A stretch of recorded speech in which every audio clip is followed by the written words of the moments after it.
Melaksanakan dua proses sekaligus, yaitu proses yang terkait dengan pemeriksaan pidana dan juga proses yang terkait dengan pemeriksaan internal terhadap anggota Polri yang melakukan penembakan gas air mata.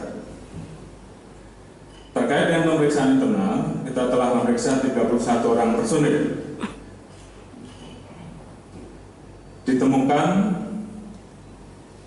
bukti yang cukup terhadap 20 orang terduga pelanggar, terdiri dari pejabat utama Polres Malang 4 personil, yaitu AKBP FH, Kompol WS, AKP BS, dan Ibtu BS.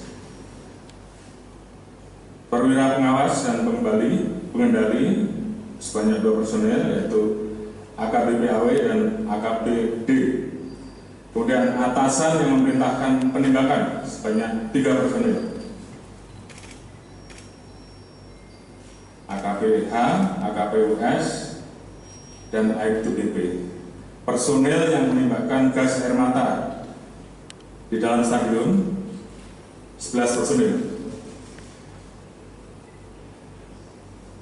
Kemudian terkait dengan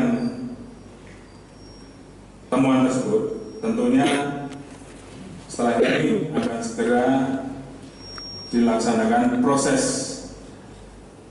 untuk pertanggungjawaban etik. Namun demikian, sekali lagi tidak menutup kemungkinan jumlah ini masih bisa bertambah. Kemudian terkait dengan proses penyidikan, kita telah memeriksa 48 orang saksi, meliputi 26 orang personel Polri, 3 orang penyelenggara pertandingan, 8 orang pejabat, 6 saksi yang ada sekitar TKP dan 5 orang korban. Dan saat ini kita juga terus melakukan pemeriksaan tambahan. Tadi pagi telah dilaksanakan gelar perkara meningkatkan status terkait dengan dugaan pasal 359 dan 360 KUHP tentang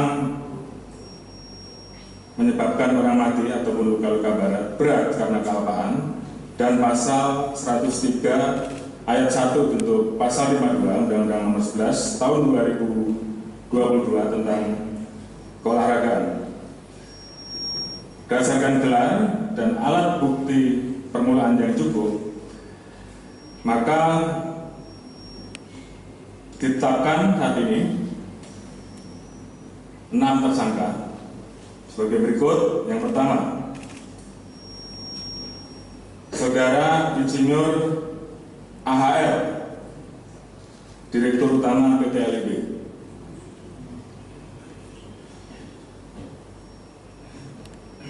Di mana tadi sudah saya sampaikan, beliau bertanggung jawab untuk memastikan setiap stadion memiliki sertifikasi layak fungsi.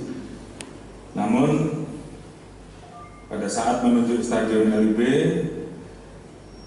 persyaratan layak fungsinya belum dicukupi dan menggunakan hasil verifikasi tahun 2020. Saudara AH, Ketua Panitia Pelaksana Pertandingan.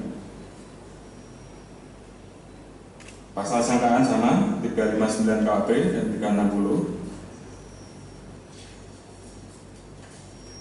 Dan juga pasal 103 junto pasal 52 Undang-Undang RI Nomor 11 Tahun 2022 tentang olahraga, di mana pelaksana dan koordinator penyelenggaraan pertandingan yang bertanggung jawab kepada LIB. Di situ disebutkan di pasal 3, Panpel bertanggung jawab sepenuhnya terhadap kejadian. ditemukan tidak membuat dokumen keselamatan dan keamanan bagi penonton stadion hingga melanggar pasal 6 ayat 1 regulasi keselamatan dan keamanan. Panpel wajib membuat peraturan keselamatan dan keamanan atau panduan keselamatan dan keamanan. Kemudian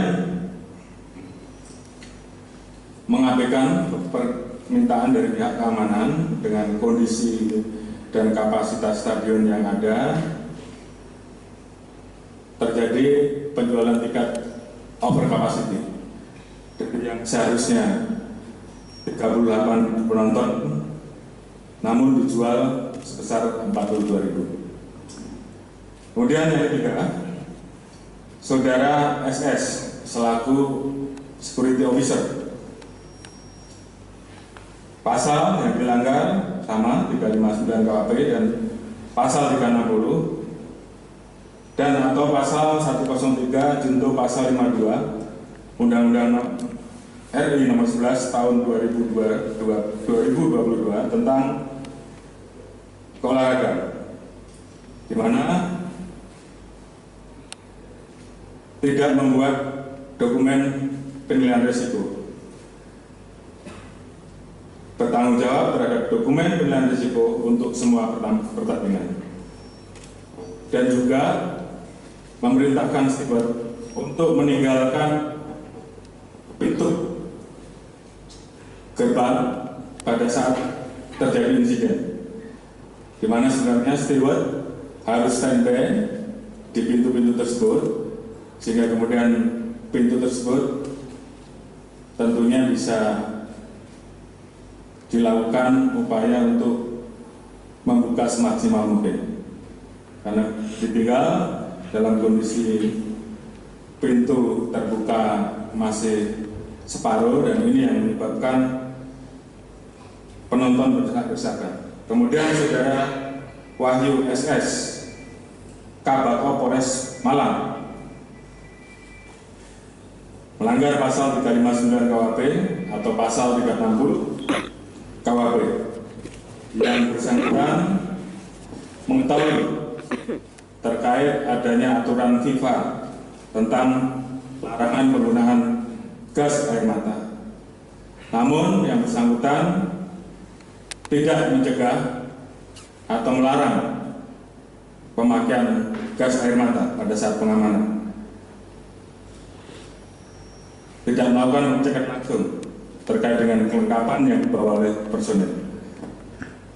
Kemudian Saudara H dan ketiga yang Brimopolda Jatim, yang bersangkutan memerintahkan anggotanya untuk melakukan penembakan gas air mata. Saudara BSA, Kasat Samapta Polres Malang, pidana sama pasal 359, pasal 360, yang bersangkutan juga memerintahkan anggotanya untuk melakukan penembakan gas air mata. Tentunya tim akan terus bekerja maksimal seperti yang saya sampaikan, bahwa kemungkinan penambahan pelaku, apakah itu pelaku pelanggar etik maupun pelaku yang akan kita tetapkan karena pelanggaran pidana, kemungkinan masih bisa bertambah dan tim terus bekerja. Dan kami tentunya akan betul-betul menyelesaikan kasus yang saat ini kita proses, khususnya yang pidana. Kami akan segera berkoordinasi dengan Kejaksaan Agung, dengan Jampidum, dan juga dengan kejaksaan yang ada di wilayah Jawa Timur, sehingga prosesnya bisa berjalan dengan simultan. Selanjutnya tentunya kami juga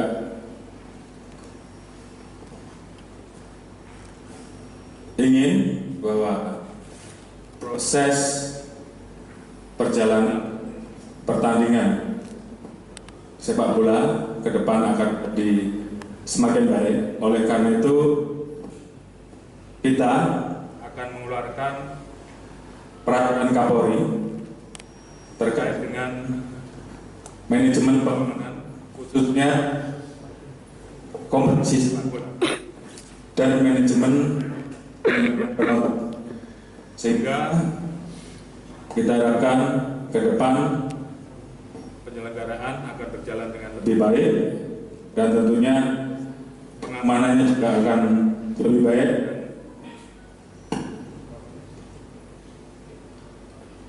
Dunia olahraga khususnya sepak bola akan bisa berjalan dengan